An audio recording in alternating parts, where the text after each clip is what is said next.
الحمد لله نحمده ونستعينه ونستغفره ونؤمن به ونتوكل عليه ونعوذ بالله من شرور أنفسنا ومن سيئات أعمالنا من يهده الله فلا مضل له ومن يضلله فلا هادي له ونشهد أن لا إله إلا الله وحده لا شريك له ونشهد أن سيدنا وحبيبنا وشفيعنا وسندنا ورحمتنا ومولانا محمدا عبده ورسوله أما بعد فقد قال رسول الله صلى الله عليه وسلم أشد الناس بلاء الأنبياء ثم الأمثل فالأمثل أو كما قال. نبی کریم صلی اللہ علیہ وسلم فرمائی چې په دنیا کې کم خلق الله ته ډېر نږدې دي په هغې به د دنیا مصیبتونو تکلیفونه زیات راځي او په ټولو کې زیات تکلیفونه په پیغمبرانو راغلي دي. ثم الامثل فالامثل، بیا چې کم پیغمبر پسې د دویم نمبر بیا د دریم نمبر کم چې خدای ته څومره نږدې دی هغه مره په انسان باندې تکلیفونه او مصیبتونه راځي.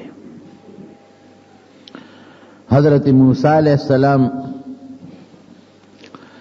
دی د یعقوب علیہ السلام پنځم پوش کې تقریبا وسې راځي او مصر کې هغه زمانہ کې پیدا شوی دی چې کومه زمانہ کې مشهور فرعون ولید ابن مصعب د مصر بادشاہ او د بادشاہ سره د خدای دعوه کړې وه او دا به وی چې انا ربکم الاعلى زستاسو رب ما خورا کوټم نه ګورې لوی رب لوی خدای ما. د بادشاہي ډیر زور او شور کې وا او خلقو با دته سجدې کولې عبادت به کو تر دې حد پورې چې کم با د دربار ته نشو را رسېدې نو د خپل ډانچې خپل شکل بوتان جوړ کړیو هغه خلکو لور کړیو چې خپل کورونو کې زما دی بت سجدې کوي او د مصر چې څومره ګردونه وا خلکو نو ټول بو د خدای وي او د به سجدې کول او یا د بت عبادت به کو سجده به کوله. یو ځل خوب ولید چې د شپې زه خوبینی چې په خپل تخت باندې ناسته ما او یو سړی راغی په زمري باندې سور دی او چوکا وسره لاس کې ده او داغه دومره رعب او هیبت چې خلق ته تختی څوک لار کې وته نشي ودرېدی څوک یې رامنې کولی نشي او نیغ راغی د فرعون ته د زمانې دغه فرعون ته مخامخ ادرید او وی چې زی په دا سر په چوکو والم او د تخت نه لاندې راغورځولم. بل خوب یې داسې ولید چې یو سړی راغی او زه په تخت باندې ناست یم او زما د تخت د خپې ونیوله ویړه قوله تخت مات شو دتې لاندې پرېوتم. او بل خوب یې همداسې لیدلی و چې یو سړي د ګریوان نه راونیومه او په ځمکه یې راوغورځولم او د پاسه علت یې راکړې. دا ګڼ خوبونه چې د ولیدل نو د خپل بادشاه خلق راغونډ کړل مشوره کوي چې دا خو هیبتناک خوب دی زما پکې ډېر لوی تذلیل دی او ذلت دی او د بادشاه او د تخت د ختمېدو اشارې دي پکې. نو چې څومره په هغه زمانه کې د پخوانو کتابونو پوی خلکو یا نجومیانو یا ساحرانو مصر کې خو جادوګر ډیرو یا د فرعون وزیران او داغه د دربار خلق او د ټولو یو مشترکه میټینګ یو کو او خوب چې لیدنو دا به وی چې دا کم سړی راځي نو دا د بنی اسرائیل د طرف نه رواني. مصر کې دوه قسمه خلق اوسېدل، یو د فرعون د قوم خلق او هغې ته به قبطیان وي، او یو بنی اسرائیل او هغې د ښار نه بار اوسېدل، هغې ته به بنی اسرائیل به وي دا د موسی علیه السلام قوم. دا هغه قوم چې حضرت یعقوب علیه السلام او یوسف علیہ السلام کله مصر تراغلیو نو د یعقوب علیہ السلام 12 زامنو دا داغي اولاد په دا مصر کې خور شویو، د بهر نه راغلیو. مشوره چې کول هغې دا سوچ ورته ورکو ری ورکړه چې صاحب داسې معلومیږي چې د بني اسرائیلو کې څوک پیدا کېدو والا دی او یا پیدا شوی دی، خو نجومیان وی چې نه پیدا کېدو والا دی او هغه به ستا د زوال سبب ګرځي، ستا د بادشاه د اخیستو ذریعه به ګرځي. وی خسو کم وی صاحب دی کې خو هېڅ یره نشته، دا هلک پیدا نه دی پیدا کېږي، د دې خوب نه داسې معلومیږي. نو ته دا حکم وکړه چې بني اسرائیلو کې څومره هلکان پیدا کېږي دا ټول به مړه کړو، یو به نه پرېږدو،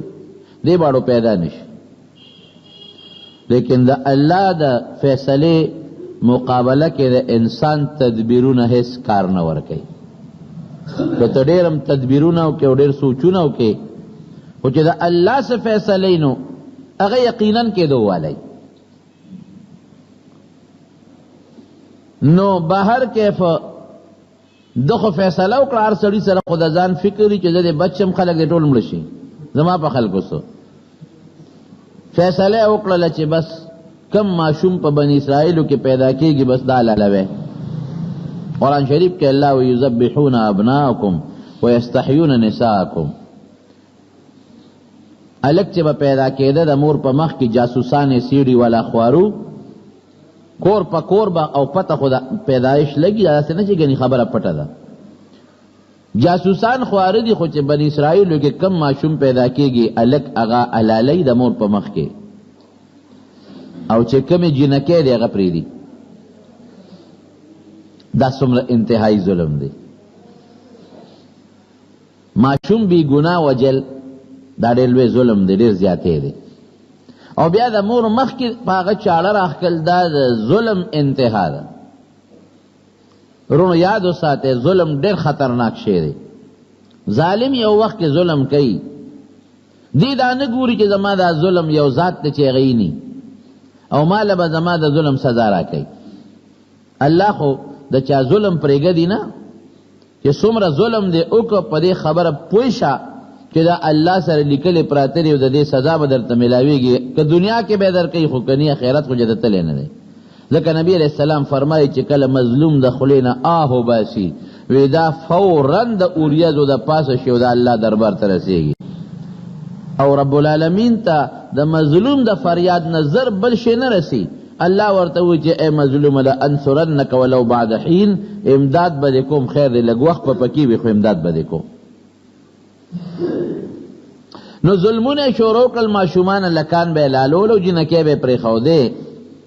زمانه تیره شوه نو چې دا چا باندې یو مصیبت راشي او څه وخت تېر شي لږ زوړ شي، د سړي ویاړه لږ غوندې مطمئني، تازه کې سړی پریشان وروسته بیا لږ پریشانی کمیږي. بیا یو ځل د میټینګ راغونډ کړی و او دا سوچ یې کو چې هلکان خو مونږه ډېر زیات حلال کړل، څه به کوو؟ چا وی صاحب دا خو که داسې د هلکان مونږ حلالو نو دا بني اسرائیل خو زمونږ خدمتونه کوي، زمونږ پټو کې دوی خدمت کوي، زمونږ لختي دوی صفا کوي، زمونږ ټټۍ دوی صفا کوي، زمونږ په کور کې غلامۍ ژوند دوی تېروي، نو دا به بیا سبا دا خدمتونه مونږ په چا کوو؟ واقعي دا خو دا نوی کول وجلې کېږي او زاړه مري، په چا به خدمت کوو؟ نو ګوره قمقل سړي چې که نه د هغه عقل او سوچ نه وی داسې کوی یو کال دا ماشومان وجنه بل کال یې مه وجنه. اوس بېوقوف بچیه چې دا په کم کال یې نه وجنه که دی که هغه هلک پیدا شي. قدرت الهي هم داسې کول چې کم کال وي مه وجنه، هغې کې د موسی علیه السلام یو ورور حضرت هارون علیه السلام وی پیدا شو، او چې په کم کال وجنه هغه کال بیا د موسی علیه السلام د پیدا کېدو دی. الله ښیي یعنی الله دې په بل کال کې پیدا کولې شو د بنی اسرائیل نه